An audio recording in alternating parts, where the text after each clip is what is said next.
When I woke up this morning and realized that it was supposed to be 70 degrees today here in North Carolina, we've had, oh my gosh, we've had such cold and wet weather.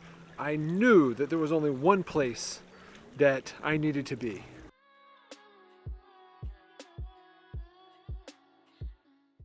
So then I get here and the conditions are perfect. I mean, it's beautiful out here. This is the first 70-degree day that we've had in North Carolina in 2021. It's perfect. There's no better day this year. These conditions are immaculate, except there was one small problem.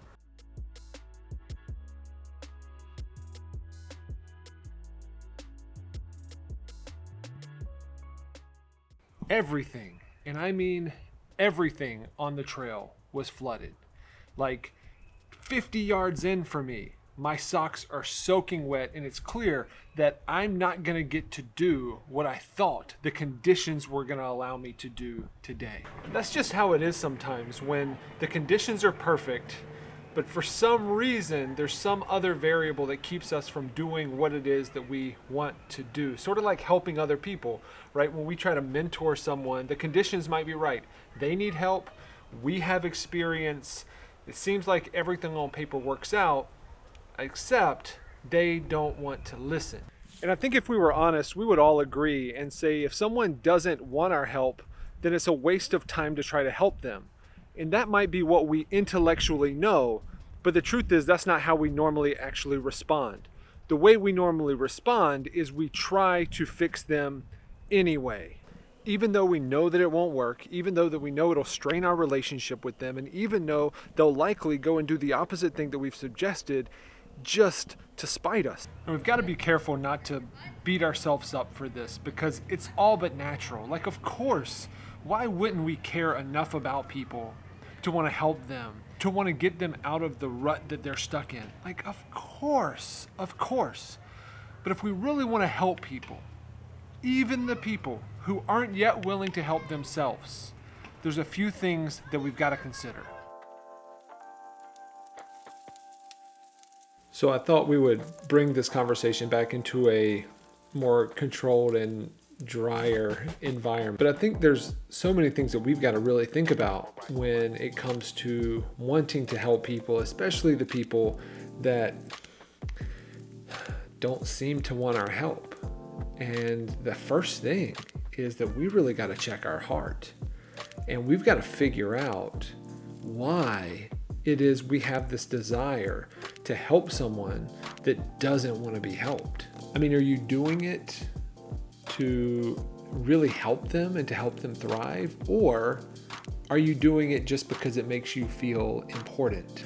And ultimately, the question that we have to ask ourselves is, are we really willing to do whatever it takes to actually help them? And if we are, then the answer may not be what we want it to be. Because if we're doing this, if we're doing the right thing for the right reason, then we can naturally go to the next step, which is we have to make sure we fill our cup first. As a mentor once told me, you can't ever give out of an empty cup. You have to give out of abundance, never out of lack.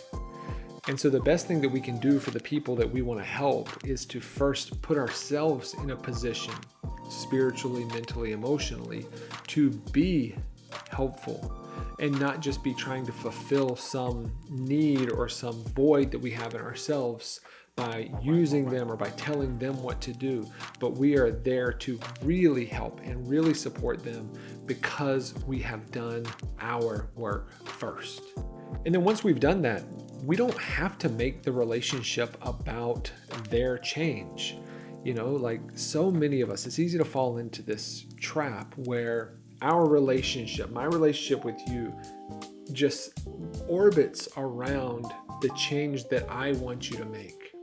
So we get this like sense of control and satisfaction out of the control instead of just being in relationship, just loving the other person, just caring about them, caring for them, and not making the entire relationship about their need to change. It's one of the thoughts as I was walking through the muddy and wet trails today, as I was looking at the different trees and the different plants.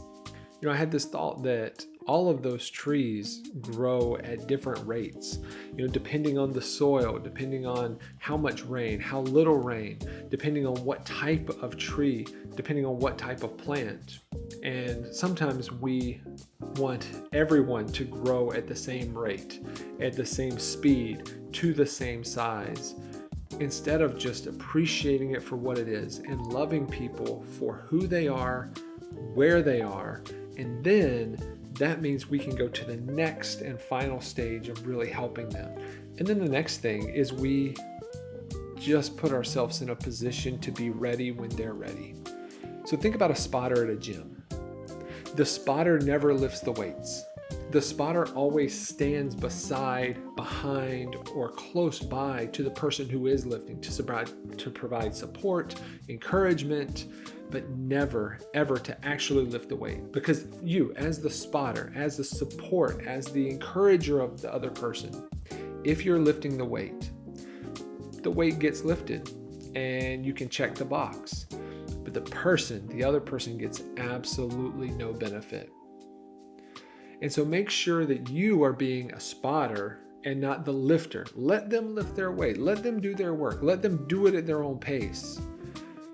And then the next hurdle and the final hurdle is simply to be able to detach from the outcome. And this may be the absolute hardest part, is detaching from the outcome, because we feel like that we're somehow responsible for their outcomes. And the truth is we're just not.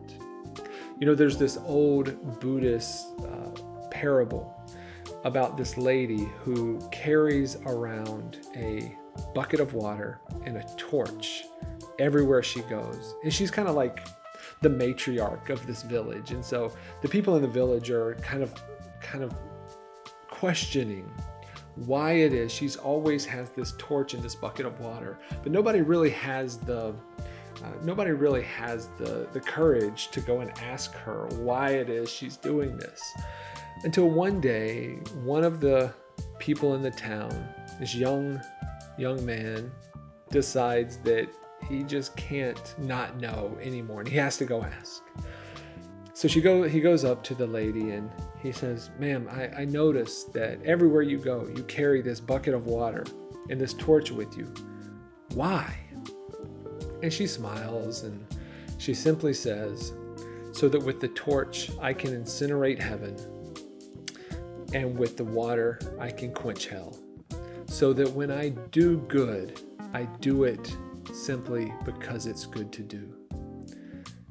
And this is something that we lose sight of, is that doing good should not be done because of the threat of punishment or because of the hope of reward, but rather let's just do good because it's good to do. And that, my friends, is the absolute best way to mentor someone who doesn't want your help.